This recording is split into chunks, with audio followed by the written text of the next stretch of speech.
വിശുദ്ധ യോഹന്നാൻ എഴുതിയ സുവിശേഷം അധ്യായം 5 വാക്യങ്ങൾ 1 മുതൽ 18 വരെ. ബെത്സദായിലെ രോഗശാന്തി. ഇതിനുശേഷം യഹൂദരുടെ ഒരു തിരുനാളിനെ യേശു ജെറൂസലേമിലേക്ക് പോയി. ജെറൂസലേമിൽ അജകവാടത്തിനടുത്ത് ഹെബ്രായ ഭാഷയിൽ ബെത്സദ എന്ന് വിളിക്കുന്ന ഒരു കുളമുണ്ടായിരുന്നു. അതിനെ 5 മണ്ഡപങ്ങളും. അവിടെ കുരുടരും മുടന്തരും തളർവാദക്കാരുമായ അനേകം രോഗികൾ കിടന്നിരുന്നു. 38 വർഷമായി രോഗിയായിരുന്ന ഒരുവൻ അവിടെ ഉണ്ടായിരുന്നു. അവൻ അവിടെ കിടക്കുന്നത് യേശു കണ്ടു. അവൻ വളരെ നാളായി കിടപ്പിലാണെന്നറിഞ്ഞ് യേശു ചോദിച്ചു, സുഖം പ്രാപിക്കാൻ നിനക്ക് ആഗ്രഹമുണ്ടോ? അവൻ പറഞ്ഞു, കർത്താവേ, വെള്ളമിളകുമ്പോൾ എന്നെ കുളത്തിലേക്ക് ഇറക്കാൻ ആരുമില്ല. ഞാൻ എത്തുമ്പോഴേക്കും മറ്റൊരുവൻ വെള്ളത്തിൽ ഇറങ്ങിക്കഴിഞ്ഞിരിക്കും. യേശു അവനോട് പറഞ്ഞു, എഴുന്നേറ്റ് കിടക്കയെടുത്ത് നടക്കുക. അവൻ തൽക്ഷണം സുഖം പ്രാപിച്ച് കിടക്കയെടുത്ത് നടന്നു. അന്ന് സാബത്തായിരുന്നു. അതിനാൽ സുഖം പ്രാപിച്ച ആ മനുഷ്യനോട് യഹൂദർ പറഞ്ഞു, ഇന്നു സാബത്താകിയാൽ കിടക്ക ചുമക്കുന്നത് നിഷിദ്ധമാണ്. അവൻ മറുപടി പറഞ്ഞു, എന്നെ സുഖപ്പെടുത്തിയവൻ നിന്റെ കിടക്കയെടുത്ത് നടക്കുക എന്ന് എന്നോട് പറഞ്ഞു. അപ്പോൾ അവർ ചോദിച്ചു, കിടക്കയെടുത്ത് നടക്കുക എന്ന് നിന്നോട് പറഞ്ഞവൻ ആരാണ്? അവിടെ ഉണ്ടായിരുന്ന ജനക്കൂട്ടത്തിൽ യേശു മറഞ്ഞു കഴിഞ്ഞിരുന്നതിനാൽ അവൻ ആരാണെന്ന് സുഖം പ്രാപിച്ചവൻ അറിഞ്ഞിരുന്നില്ല. പിന്നീട് യേശു ദേവാലയത്തിൽ വെച്ച് അവനെ കണ്ടപ്പോൾ പറഞ്ഞു, ഇതാ, നീ സൗഖ്യം പ്രാപിച്ചിരിക്കുന്നു.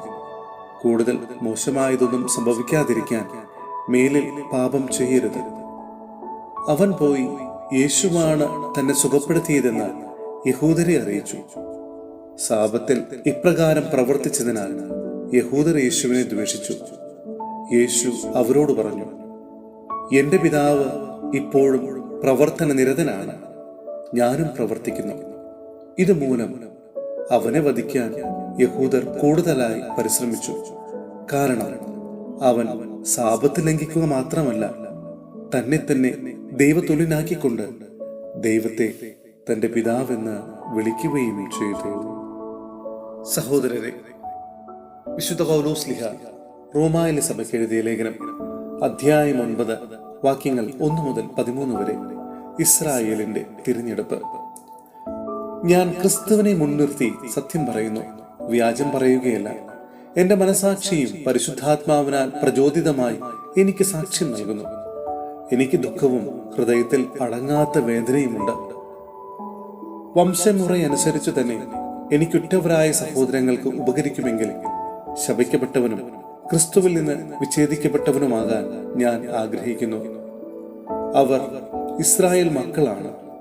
പുത്രസ്ഥാനവും മഹത്വവും ഉടമ്പടികളും നിയമത്തിന്റെ അവകാശവും ശുശ്രൂഷയും വാഗ്ദാനങ്ങളും അവരുടേതാണ്. പൂർവ്വപിതാക്കന്മാരും അവരുടേത്. ക്രിസ്തുവും വംശമുറയ്ക്ക് അവരിൽ നിന്നുള്ളവൻ തന്നെ. അവൻ സർവാധിപനായ ദൈവവും എന്നേക്കും വാഴ്ത്തപ്പെട്ടവനുമാണ്. ആമേൻ. ദൈവത്തിന്റെ വചനം ഒരിക്കലും പരാജയപ്പെട്ടിട്ടില്ല. എന്തെന്നാൽ ഇസ്രായേൽ വംശജരെല്ലാം ഇസ്രായേൽക്കാരല്ല.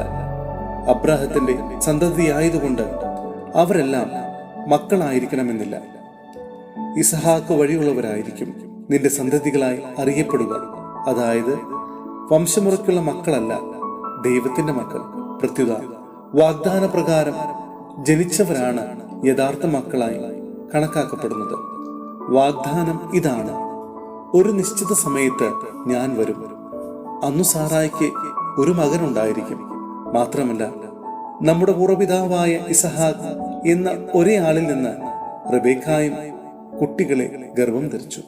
എന്നാൽ അവർ ജനിക്കുകയോ നന്മയോ തിന്മയോ ആയി എന്തെങ്കിലും പ്രവർത്തിക്കുകയോ ചെയ്യുന്നതിന് മുമ്പ് തന്നെ അവൾക്ക് ഇപ്രകാരം അറിയിപ്പുണ്ടായി, ജ്യേഷ്ഠൻ അനുജന്റെ സേവകനായിരിക്കും. ദൈവത്തിന്റെ തിരഞ്ഞെടുപ്പിന്റെ ലക്ഷ്യം പ്രവൃത്തികൾ മൂലമല്ല, അവിടുത്തെ വിളി മൂലം തുടർന്നു പോകേണ്ടതിനാണ് ഇത് സംഭവിച്ചത്. യാക്കോബിനെ ഞാൻ സ്നേഹിച്ചു, ഏസാവിനെ ആകട്ടെ ഞാൻ വെറുത്തു എന്നാണല്ലോ എഴുതപ്പെട്ടിരിക്കുന്നത്.